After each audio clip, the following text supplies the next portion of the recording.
Olá, pessoal. Meu nome é Alejandra Esteves, eu sou professora da Universidade Federal Fluminense, estudo o período da ditadura militar, em especial os impactos sobre a classe trabalhadora. Hoje eu estou aqui para conversar um pouco com vocês sobre um personagem emblemático da nossa história republicana, que apesar da sua carreira política ter sido trilhada majoritariamente antes da ditadura militar, a sua memória está intimamente relacionada a esse período e é sobre isso que a gente vai falar um pouquinho mais agora. Bom, João Goulart é um gaúcho de São Borja, né? Ele se forma em direito para agradar o pai, mas nunca chegou a atuar como advogado. Ele passa a administrar a fazenda da família, sobretudo depois da morte do pai. Era um amigo pessoal do Vargas, né? Seu conterrâneo, e se torna o grande herdeiro, né, de Vargas na tradição trabalhista, atualiza de alguma forma esse trabalhismo ao longo dos anos 50. Ele começa a sua carreira política em 46, a partir quando ele foi eleito deputado estadual pelo Rio Grande do Sul, depois ele vai ser eleito deputado federal, vice do JK e do Jânio Quadros. No caso do Jânio Quadros, numa chapa de oposição, né? Nessa época, as eleições de presidente e vice-presidente eram feitas separadamente, o que permitia que candidatos de partidos distintos pudessem compor o mesmo governo. Mas o João Goulart ele vai se destacar mesmo quando ele assume o Ministério do Trabalho em 53, desculpem, no segundo governo do Vargas. E ele promove ali importantes medidas, né, que vão se tornar bastante conhecidas e os mais críticos vão entender como medidas populistas também. A principal delas vai ser a medida de aumento em 100% do salário mínimo, uma reivindicação que já vinha dos setores populares e que, obviamente, desagrada muito os setores empresariais. No governo do Jânio, ele enfrenta algumas dificuldades, sobretudo depois da renúncia do Jânio, para assumir, né, o cargo. É nesse momento que se instala o parlamentarismo no Brasil. O Leonel Brizola vai empreender uma campanha, conhecida como a campanha da legalidade, exigindo a posse do João Goulart. Vai se dar também uma campanha, né, que vai se expressar através da cadeia da legalidade, uma rede de mais de 100 emissoras de rádio. O rádio era, na época, o principal meio de comunicação, que chamava a população para saírem às ruas para defenderem a legalidade e, portanto, a posse do presidente democraticamente eleito. O resultado dessa campanha, apesar de ter mobilizado bastante os setores populares, ela não é bem sucedida no sentido que se imaginava. A solução que se instala a partir daí é o parlamentarismo, ou seja, o presidente João Goulart ele toma posse, mas com os seus poderes reduzidos. O Tancredo Neves é o primeiro-ministro que assume, né, junto com ele, e depois de algum tempo, né, e da campanha também que estava sendo desenvolvida, é feito um plebiscito onde a população deveria escolher entre parlamentarismo e presidencialismo, e o modelo presidencialista retorna, e então o João Goulart, finalmente, em 63, já retorna com os seus plenos poderes.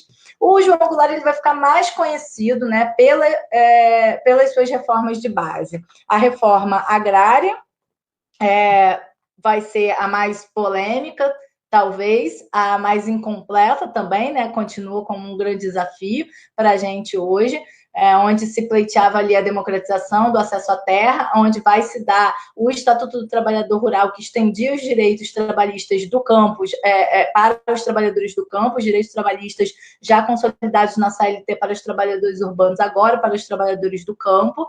A reforma educacional, que no contexto que a gente vive é bem importante a gente lembrar também, a gente falar dela, ou seja, uma proposta de reforma, de valorização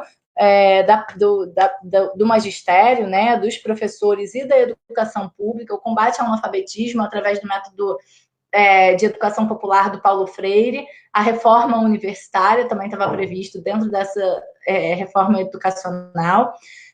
A reforma fiscal, né, que pretendia limitar aí a remessa de lucros para o exterior, sobretudo das empresas multinacionais, e que foi concretizado efetivamente em 64. A reforma eleitoral também, em que previa a extensão do direito ao voto aos analfabetos e aos militares de baixa patente, que até então não tinham direito ao voto. a reforma urbana, um antecedente do que a gente poderia dizer do Estatuto da Cidade, garantindo ali a função social da propriedade, principalmente visando ali as terras públicas, a reforma bancária, né, ou seja, com ampliação do acesso ao crédito aos pequenos produtores, algo que depois vai ser implementado em parte, né, pelo BNDES, e as reformas de base incluíam também a nacionalização de alguns setores industriais, sobretudo a energia elétrica, o petróleo e a indústria química. É um contexto, então, de forte polarização política entre dois projetos antagônicos, o projeto de modernização conservadora, como o sociólogo Florestan Fernandes chamou, e a proposta das reformas de base, que visava ali um projeto de redistribuição de riquezas no país, e a partir, né, justamente dessas reformas de base, vai se empreender toda uma campanha de difamação contra o presidente João Goulart, que vai acabar resultando no golpe de 64. Parte dessa campanha difamatória de ameaça, baseada aí numa suposta ameaça comunista ao país, vai ser empreendida pelo Instituto de Pesquisa e Estudos Sociais, o IPES, um dos braços conservadores responsáveis pelo golpe de 64, aliado, obviamente, aos interesses também do capital externo, sobretudo dos Estados Unidos. Um dos eventos mais emblemáticos desse contexto que vai resultar no golpe vai ser o comício da Central do Brasil, no dia 13 de março de 64, que chega a reunir 150 pessoas, várias representações de associações, de bairros, de sindicatos, né? Enfim, intelectuais, estudantes que davam ali apoio em alguma medida, ainda que também pressionassem, né, por mais mudanças, o presidente João Goulart. No discurso na Central do Brasil, João Goulart vai radicalizar e ele vai propor efetivamente as medidas de reformas de base. Como reação a esse comício, se organiza em São Paulo as marchas da Família com Deus pela Liberdade, marchas conservadoras, né, que justamente pautavam essa suposta ameaça comunista no país, e a gota d'água vai ser a revolta dos marinheiros e fuzileiros navais, no dia 28 de março, às vésperas do golpe, que se aglutinaram no Sindicato dos Metalúrgicos do Rio, e foi entendido pelos setores militares como uma afronta à hierarquia militar, na medida em que o João Goulart perdoou, né, esses militares. No dia 30, o último discurso oficial do João Goulart vai se dar na sede do Automóvel Clube do Brasil, numa homenagem que ele estava recebendo da Associação de Sargentos e Suboficiais da Polícia Militar, onde ele vai aproveitar a ocasião, mais uma vez, para radicalizar e denunciar a existência de uma campanha para a desestabilização do seu governo, para o golpe que já estava sendo pensado. O resultado vocês já conhecem, né? O dia 1º de abril é desferido um golpe e os 21 anos de ditadura subsequente e terrorismo de Estado vão representar aí uma série de violações aos direitos humanos, sindicatos foram fechados, depredados, lideranças sindicais foram presas, tiveram seus mandatos cassados, uma série de leis contra a classe trabalhadora vão se estruturar, uma série de violações aos direitos humanos que restam ainda serem melhor conhecidas e aprofundadas. Era, então, né, esse contexto de vitória, efetivamente, desses setores conservadores e do retrocesso dos direitos adquiridos, né, por conta da forte mobilização e lutas políticas no contexto anterior.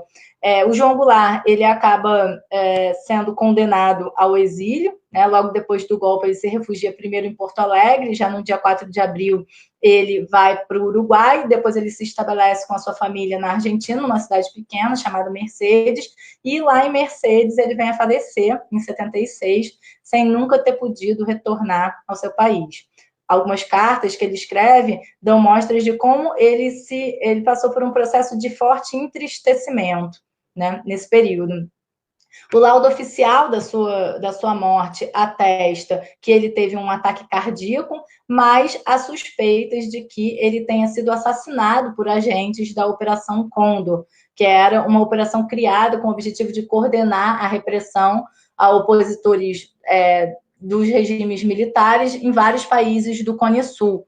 Ele estava na Argentina nesse contexto, que estava sob ditadura também, no Uruguai também, enfim, no Chile e no Brasil. Muito tempo depois, em 2008, uma matéria da Folha vai revelar um depoimento de um ex-agente do Serviço de Inteligência Uruguaio que vai afirmar que o Jango teria sido envenenado por ordem do Sérgio Fleury, que era um delegado do DOPS do Rio, responsável pela tortura e assassinato de um monte de opositores ao regime. Ainda mais tarde, né, em 2013, a Comissão da Verdade, a Comissão Nacional da Verdade, ela vai decidir exumar o corpo do João Goulart, na tentativa justamente, então, de finalmente elucidar a verdade sobre a causa da sua morte. No entanto, devido ao longo tempo que já tinha passado desde a sua morte, em 76, a gente estava no ano de 2013 agora, já não era mais possível ter realmente uma conclusão precisa sobre a causa da sua morte, tendo em vista que a substância do envenenamento pode ter desaparecido ao longo do tempo. Mesmo assim, né, a gente tem notícias de uma série de medidas desse processo de idas e vindas no sentido da reparação aos crimes cometidos pelo Estado no pós-ditadura. A primeira delas, né, a gente pode mencionar um documentário do Silvio Tendler, lançado em 84. O filme vai atrair mais de 500 mil de espectadores para o cinema na época, e até hoje é um dos documentários brasileiros mais vistos, usados inclusive com fins didáticos.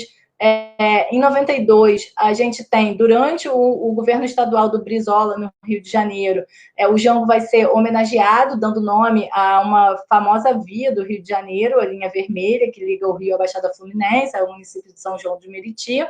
E depois de uma longa espera, finalmente em 2008, o Jango ele vai ser anistiado a partir de um pedido da sua viúva, e a sua viúva vai ser indenizada, né, por todos os constrangimentos que causaram a ele e a sua família. Trata-se, então, de um reconhecimento do Estado brasileiro pelos crimes praticados no passado, um passo muito importante no sentido da consolidação da democracia e da afirmação de uma cultura do nunca mais.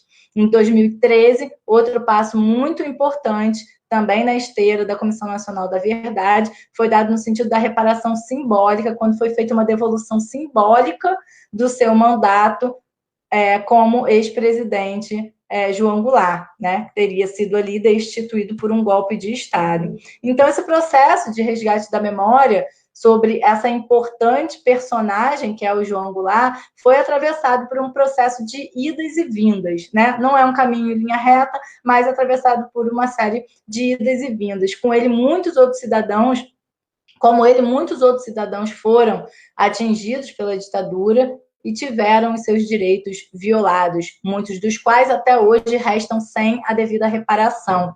Por isso, iniciativas como essas que vocês estão fazendo, Ditadura em Prosa, são tão importantes para tentar dar visibilidade a essas memórias e histórias de luta e defesa da democracia, para que nunca se esqueça, para que nunca mais aconteça. Tchau, tchau, pessoal. Vamos juntos, sempre em frente.